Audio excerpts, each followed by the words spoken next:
I want to circle back to something you said a little bit earlier. You wanted to focus on the visual artist aspect. Is that a title or term that you feel like you either created or that you heard and you just felt like that accurately kind of describes what I want to do now? And what does that term mean? Like, what would be your definition of it? And then what does it mean to you? Excuse me.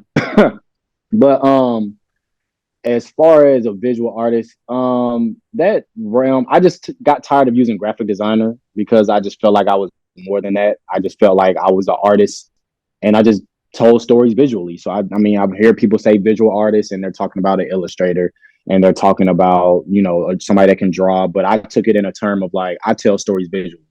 Um, and this is where you get your exclusive. So I'm actually working on my first visual album. And everybody's like, why you keep calling it an album? Well, because I did music, it just makes a marketing strategy, y'all. That's all it is. Um, so the visual album is, how you got, you go in an art museum, you look at an art piece, and you're like, damn, what's about this? Nobody can visually show you that story. You just read about it. Yeah. An art piece, and I can visually put a cinematic visual together to show you the story. Then that's my visual artistry in a way, and that's what I'm working on right now. And it's, I got probed the question when I first brought the idea was, why would people care about your life story? And they weren't asking it in a sense of like you're little, compared to the Drakes, and they were just saying, why would people care? And I said, people will care because the experiences that I'm about to tell, you went through. You went through a heartbreak. You went through depression or a mild depression. You went through breaking out of your ego. You went through probably having a family, whether it's through your father, your mother, uncle, cousins, whatever, brothers, sisters. And at some point you found love again.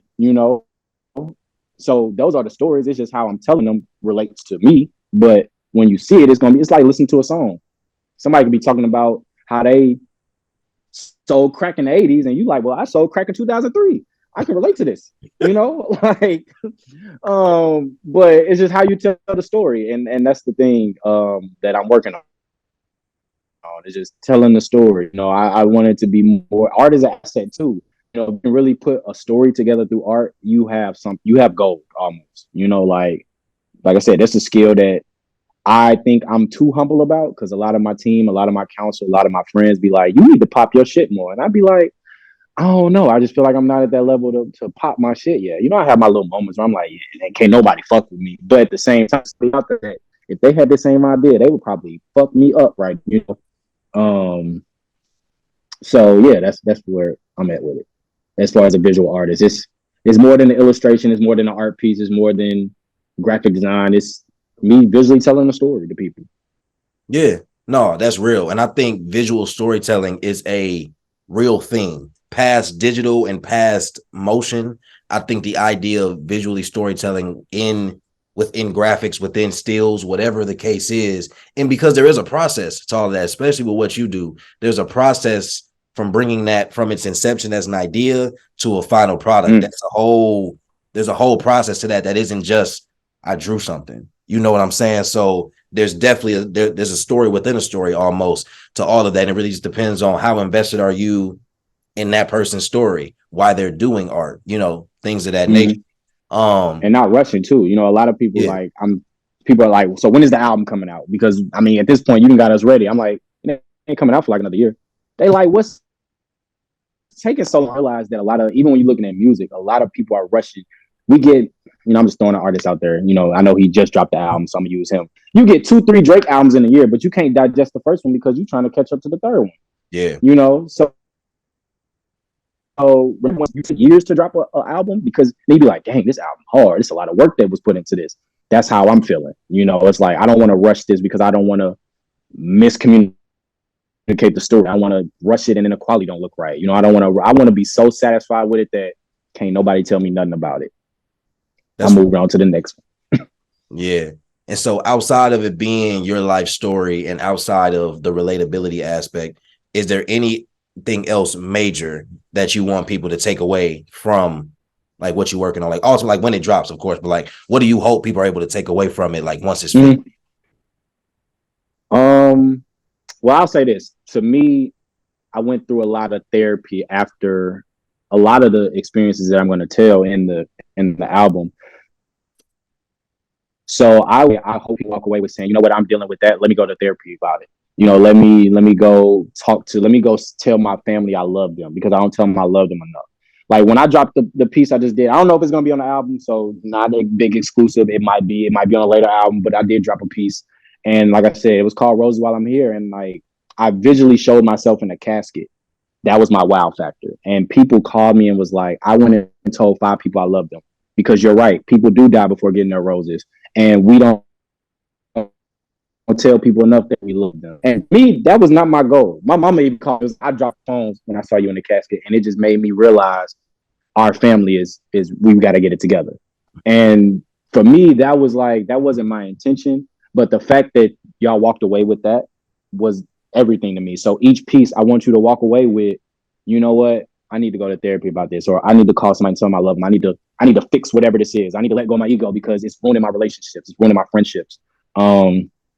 You know, hopefully if you're not in a big depression, but hopefully you break out of your depression, you know, whatever it may be, and you get back up and you just find your purpose again. So for me, a lot of these experiences were just my therapy sessions with myself. That was the crazy part. Like I did go to therapy, but you know, you're in the shack. So that's what the shack is. The shack is me just sitting here and I'm in my head and I'm just like, how can I fix this situation? You know, how can I get better from this situation? I don't want to stay here. You know, I don't want to be stuck in this spot. You know, I went through a heartbreak and it took me through depression and it took me through my ego. And it was like, I broke out of all those things because I had to have those therapy sessions. Yeah. So yeah, I hope you really walk away with whatever you walk away with it, you know, with, I don't know what you might watch it and see something that you like, you know, I'm gonna walk away with this. So I just hope that whoever watches it and views the album shows me, you know, what they walk away with or tells me. In a sense.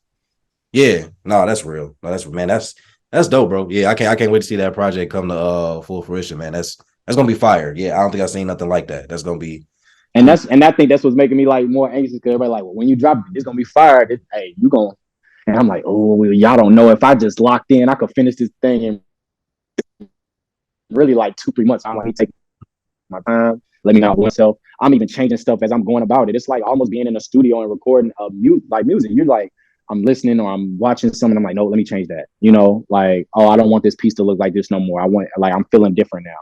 You know, I'm sold on this look now. So yeah, I'm gonna take my time, and then you know, when I release it, I'm already getting people on my. You need to drop something. Like, you need to drop this piece soon as you done. Drop. I'm like, oh wait. So you know, I'm having fun. I think it found me to love art again because I was getting in a space of I always do work for other people, and ever since I did music, ever since I stopped doing music, I never did a project that was just me. You know, it was just I got my own deadline, I got my own story. You know, I haven't done that since music, and I had a lot of fun doing music, even though I know that was not the career path for me. But I'm having fun with this, so I'm just enjoying the moment. So I'm not trying to rush it, and I got the crazy part, I got 3 other albums that I'm already plotting. So that's why I'm not trying to rush this because I'm like, I'll get to those too fast before the idea really manifests. So yeah. Hey, nah, it'd be like that. If you were creative, especially if you a person that like works or has the mind of like just creating projects, like bigger pieces, you always thinking a project or two like ahead. Like I'm working on this season of Qualified TV. I already know the next little series I want to do after that. I already know what I kind of want the next season to look like. So it's like I gotta be like, damn, wait, let me actually finish this season first. Let me you don't want to trip up your feet. Like you like, oh, let me slow down. Yeah, for sure.